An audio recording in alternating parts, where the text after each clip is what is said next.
Wait a minute. Have you heard the strange tales of the Whistler?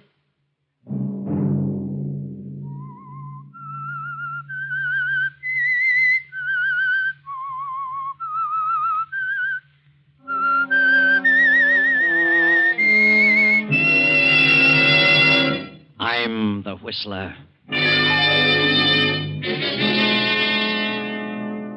Nita, what is it? What's wrong with you? I don't know. All of a sudden, I got a terrible feeling. A horrible feeling of foreboding. I'm frightened, Tom. Another Sunday night, and again CBS presents The Whistler.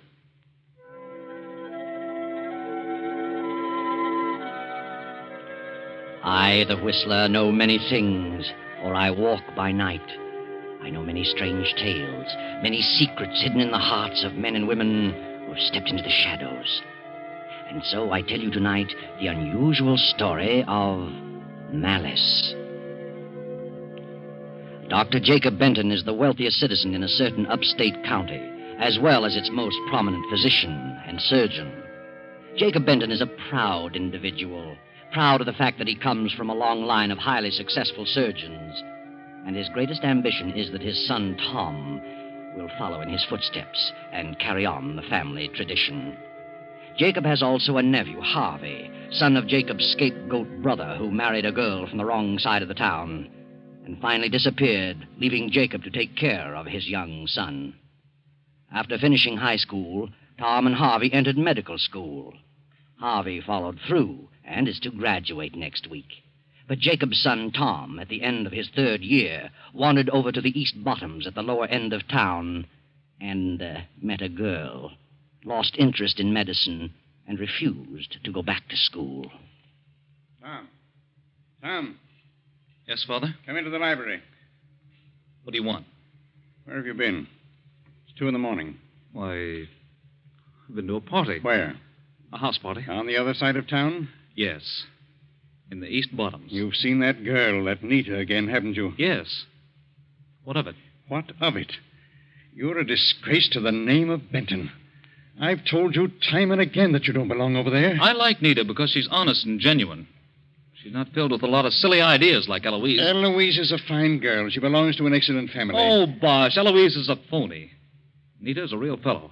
If you become serious about this girl, you'll be ostracized. I know all about poor Uncle George. He went over to the East Bottoms and met a girl and went to the dogs. But it wasn't the girl. He was no good in the first place. He was a stubborn fool, just like you. I resent being told who and when and where. Are you in love with this girl? Yes. I'm terribly disappointed in you, Tom. I'd prayed that you'd become a surgeon. I don't like medicine. You were wrapped up in your studies until you met this girl. That's what you think. I'm ashamed of you. Your cousin Harvey came from the lower end of town. I made him see the light. And then think of it. You about face and walk right into it.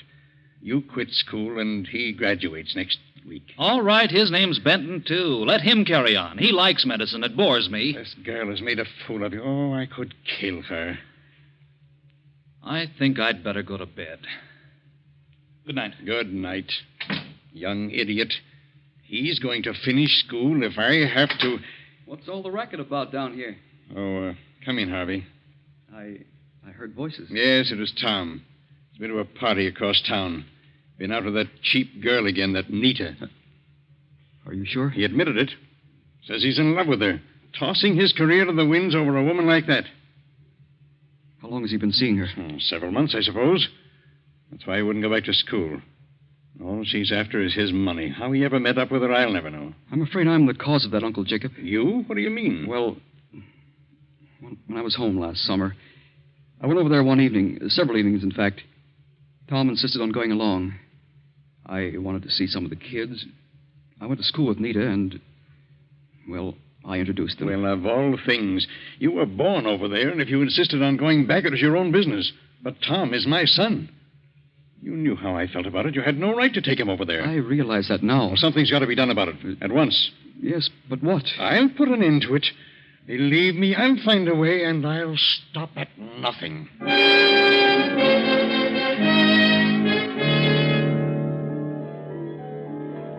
For the remainder of the night, Jacob sits in the library studying the problem of what to do about Tom. And upstairs, young Harvey paces to and fro, pondering over the same question. The next morning, Harvey goes to the lower end of town to visit Nita. Hello, Nita. Harvey. Why, I didn't know you were back in town. You didn't? I came home last night. I'm going back in a few days for graduation exercises. Have you missed me, Nita? Why, yes. Why haven't you written me in the last month or so? Well, I've been busy. Been across town lately? No, why should I? Mm-hmm. You know, it's a strange thing about this section called the East Bottoms. It means more than just a place. It's a huge barrier, an insurmountable obstacle. I was born over here, same as you. But I got an idea that I could cross over, and in time I'd be accepted as one of them. But I finally realized that I would never be accepted. I'd only be tolerated. I'd never be able to practice medicine over there. I think that's all imagination. I told you I had definitely decided to come back here and settle down. That's why I asked you to marry me. I'm not satisfied here. Since when? I've never been satisfied here. You belong here, Nita. You'll never be able to cross over. You'd be miserable. I know. Maybe. And Tom would never last over here. He'd wash up, just as my father did.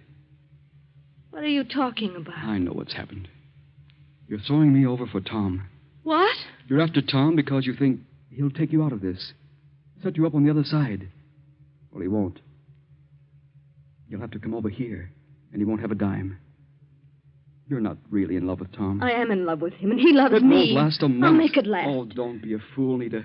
Tom's father thinks you're a good-for-nothing, and he'll never change. I don't care. I love Tom. And when it came to a showdown, Tom would walk out on you. I'm going to marry him. I've made up my mind. Then there's nothing more I can say. Goodbye, Nita. Goodbye.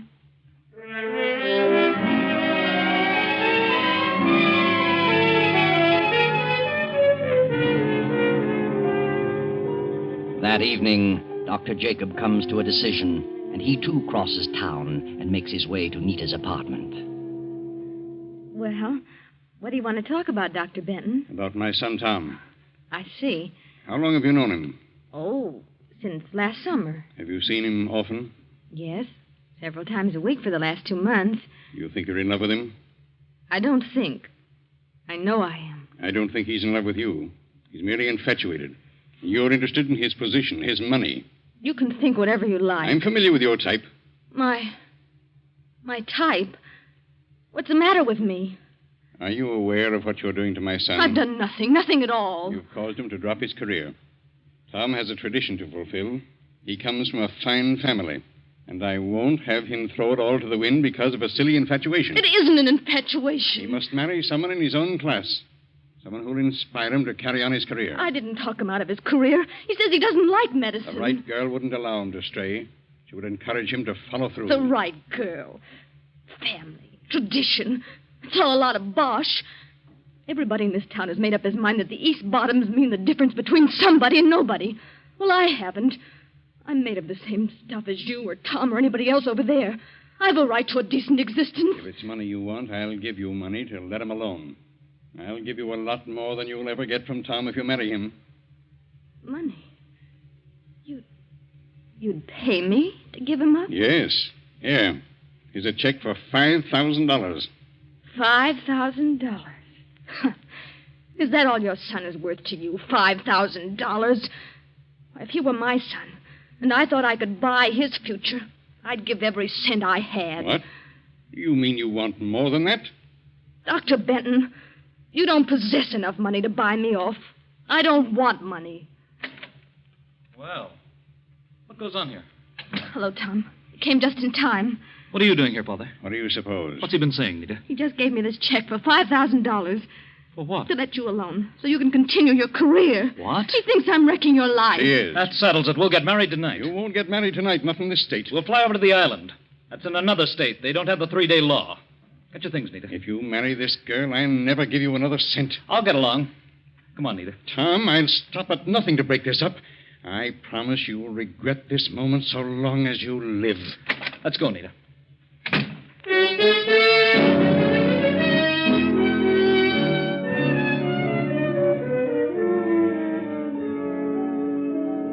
So Tom and Nita rush out of the house and drive to the airport just outside of town.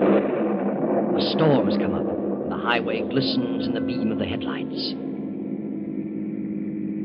This rain is certainly like a cloudburst. Maybe we shouldn't fly over tonight, Tom. Why not? I don't like to fly in a storm. How can you tell where to land? Don't worry about that. I'm familiar with the field. Who's on the island at this time of year? Well, not many people. We've had this summer place there as long as I can remember. There's an old fellow and his wife who look after most of the places. He's also a justice of the peace. He can marry us, we'll spend the night at our place, and then we'll go someplace else tomorrow. Tom, are you sure you want to go through with this? Certainly. Why do you ask? Your father meant what he said. Is it worth it? To give up everything? You're worth a dozen family fortunes. But now that I think about it, well, he sort of frightened me. He didn't frighten me. Oh, the way he said it made chills run up my spine. Said what? You'll regret this moment so long as you live. Oh, he was just bluffing. But somehow I don't think he was. He can cut me off, but we'll get along. Tom, why don't you finish your studies? I told you, darling. I don't like medicine, and I never will. Why should I do something I dislike just because my father and my great-great-grandfathers liked it? Well, what do you want to do? Oh, I don't know. But I'll find something. Tom? Yes? What is it? Nita. What is it? What's wrong with you? Oh, I don't know. All of a sudden, I got a terrible feeling.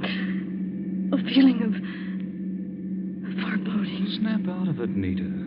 This isn't like you. I know, but I can't help it. I'm frightened. Of what? I don't know, but I am. Oh, Tom, let's turn back. Let's wait, please. Oh, no, you can't back out now. We're going through with this. But he meant it. Your father meant what he said. I know he did. Please turn back. I wouldn't turn back for all the money in the world.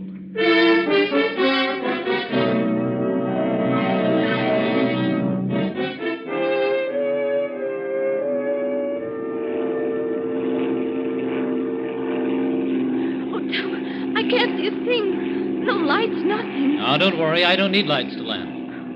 He should have come in the boat. No, it's too choppy for a boat. This is the only way in weather like this. Tom, there, I see a light. Just went on. Yeah? Old Jenkins probably heard us. The light is swinging. Yeah, that's it. That's the field. It's a tiny one, but I can make it. There's a light. Yeah. We're all right now. Hang on. I'm going to set her down. Tom, look out those trees. Pull up.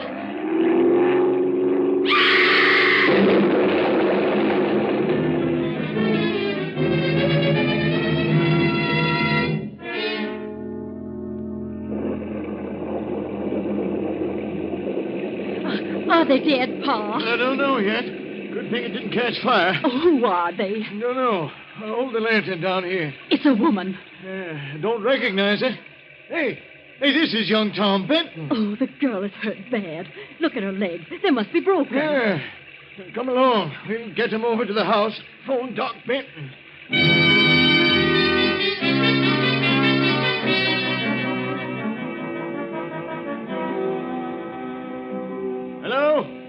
Hello? Is this Dr. Benton's home? This is Jenkins over on the island. Is Dr. Benton there? Oh, is that you, Harvey? Well, you better find Doc and get him over here right away. It's young Tom. He tried to land his plane and hit some trees. I don't think Tom is hurt so bad, but the girl has smashed up something terrible. I don't know who she is. Yeah. Goodbye.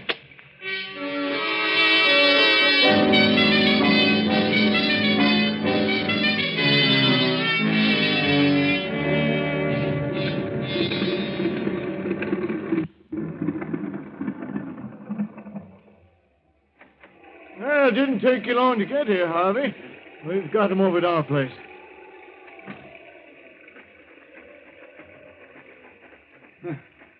in the world did Tom hit those trees? I had no trouble seeing the field. The lights weren't on when Tom came in. Didn't even hear his motor until it was too late. He should have phoned me. He was coming. Hey, where's Doc Benton? He was out on a case. He left his patient's house, so I left a message telling him I was going ahead and to come as quickly as possible. I brought some medical supplies. Here we are. Tom's over there on the couch. They put the girl in the bedroom. Few cuts on him. Don't think he has any broken bones. Oh, nasty bump on the head. Maybe a slight concussion. Well, I better have a look at the girl. Looks to me like both her legs are broken. Rita. Poor kid. You know who she is? Yes, I know who she is. Was I right about her legs? Yes. Both rather badly smashed up. Where were they going on a night like this? I imagine they came over here to get you to marry them. Marry him? Well, I'll be darned. Wonder why he didn't phone me first. They were in too much of a hurry, I suppose. Too bad. She's in a very critical condition. Extreme shock. Better get some hot water and plenty of blankets. Yeah, right away. Get the house as warm as possible and put more blankets on Tom. I'll be right back. Martha? Yes? How is she? Harvey says she's in bad shape. Gather up all the bedclothes and coats you can. Got to cover 'em up good. Put on plenty of water to heat. I'll build up the fire.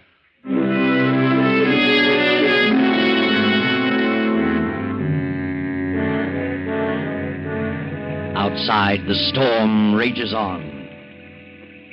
Harvey sits quietly beside Nita's bed, staring at her in a daze. Her breathing becomes shallow, irregular. A quarter of an hour passes. Then a plane motor is heard overhead. The ship sets down, and Dr. Jacob hurries to the house.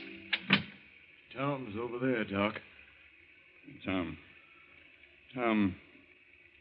He's been unconscious ever since we brought him in. Can't find any fractures. He's got an awful wallop on his head. Yes.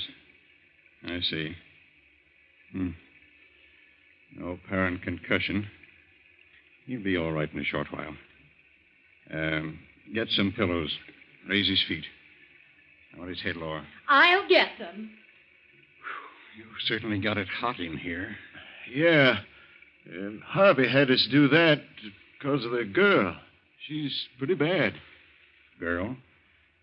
Where is the girl? Oh, in the bedroom there. Harvey's in there. I'll have a look at her. Harvey. Huh? Oh. Hello, Uncle. What's the matter with you? I just... Are you crying? No, I'm just... This is a miserable mess. Fine example of a doctor you are.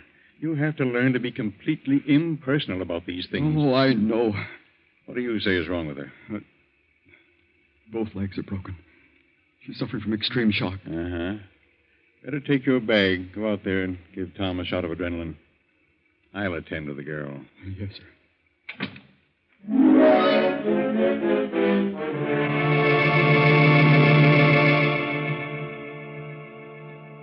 Harvey gives Tom the adrenaline and proceeds to attend to the cuts and bruises.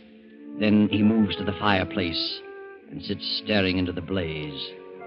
The storm rages on, and the minutes drag slowly along. 10, 20, 30. Then Dr. Jacob steps out of the bedroom. Harvey, Yes, sir? has Tom come out of it yet? Not yet. But he shows improvement. He'll be all right in a little while. I see. Jenkins, Yes, Doc? get us something to make a pallet. We'll carry him down to the plane, take him over to the hospital. Sure, right away. I'll get 4 poles and some rope. I'll have 2 made in a jiffy. Never mind 2, just 1. The girl is dead.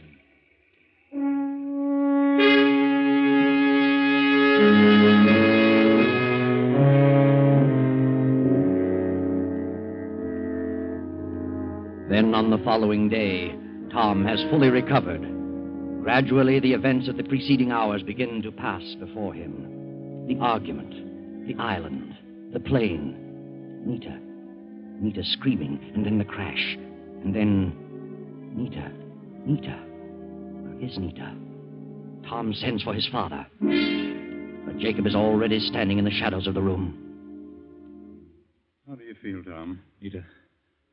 Is Nita all right? Now, take it easy, Tom. Don't get excited. Where is Nita? Forget about Nita for the moment.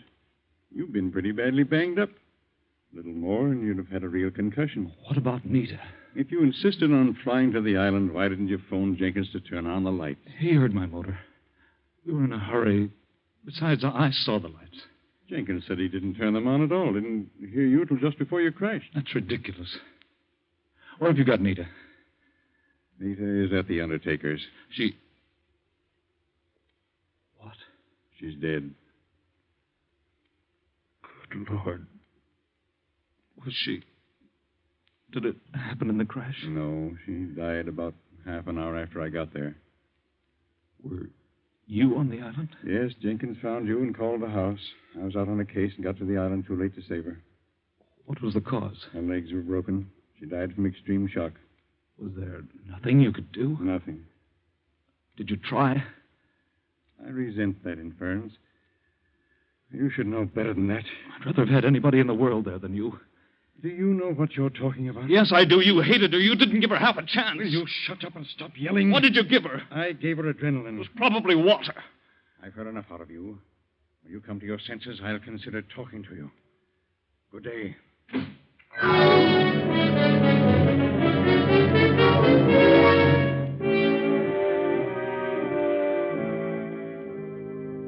Now Tom, his mind filled with suspicion, his heart burning with hatred, throws on his clothes, dashes out of the hospital, and goes to the island. He reviews the whole situation with Jenkins. Each incident from the time he first heard the plane motor to the moment they took him to the hospital. Tom returns to town, arranges for an autopsy, and is now talking to the autopsy surgeon. Well, Dr. Groberg, how about it? What's your report? Well, both legs were fractured, but there was no compound fracture. There were several minor lacerations about the body and a head contusion. Nothing there that would have caused death? No, nothing. What else did you find?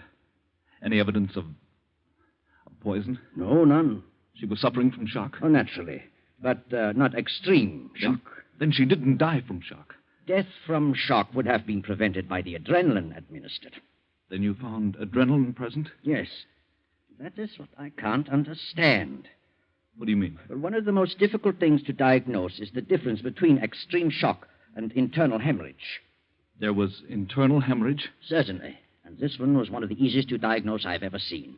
As you well know, adrenaline in internal hemorrhage is absolutely contraindicated. In other words, you think her death was caused by the administration of adrenaline? I do, definitely.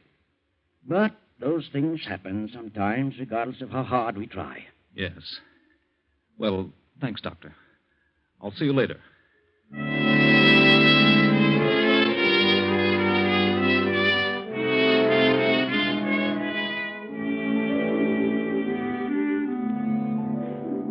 Hello, Father. Well, have you finally come to your senses? Yes. Yes, I have. I'd like to have a little talk with you. Very well. What about? I've been doing a little investigating. Investigating? Now, what are you talking about? I'm talking about Nita. Are you going to start on that again? I am.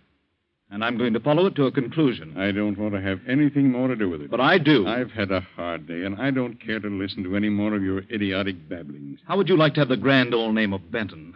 The untarnished reputation of your long line of surgeons blasted to 1,000 pieces. What are you talking about?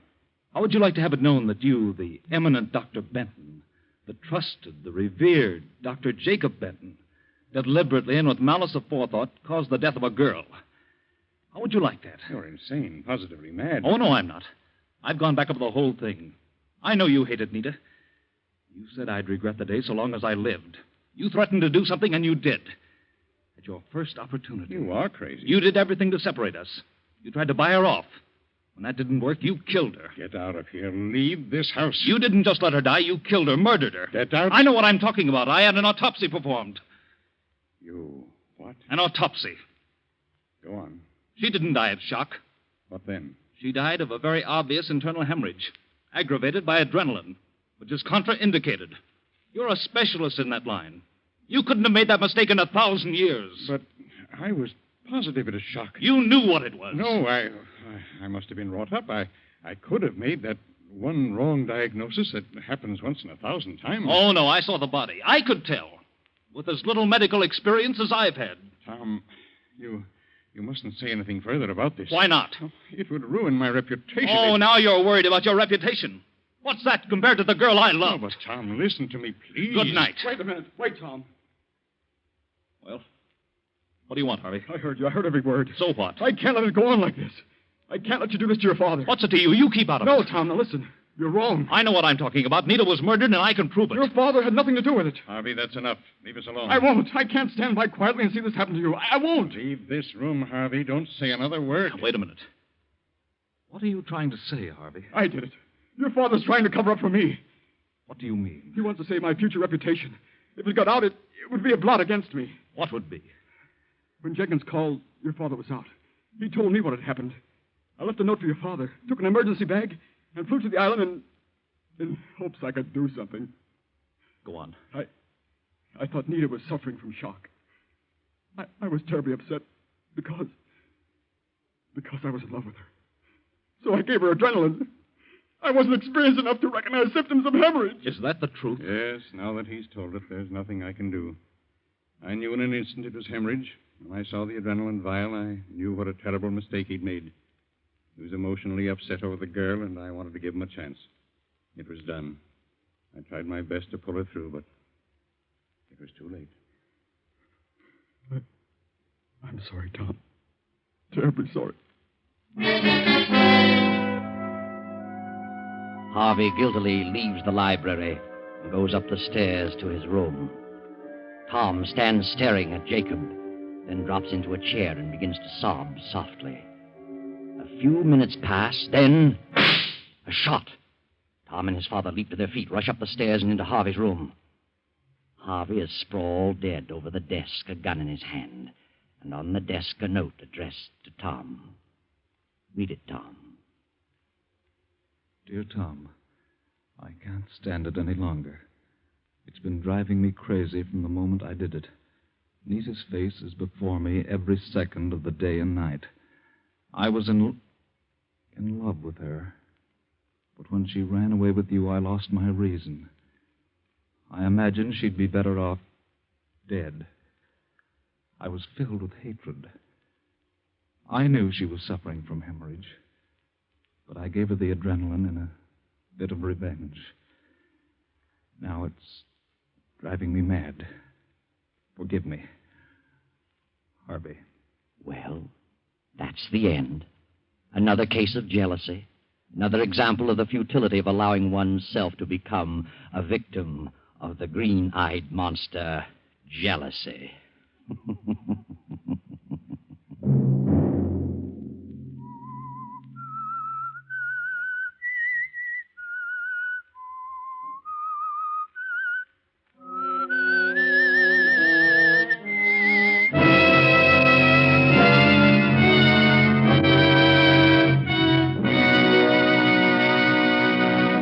CBS has presented The Whistler.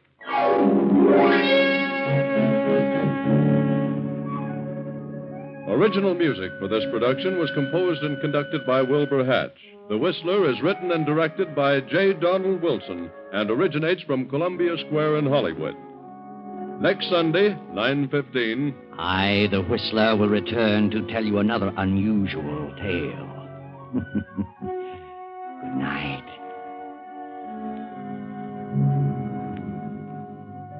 This is the Columbia Broadcasting System.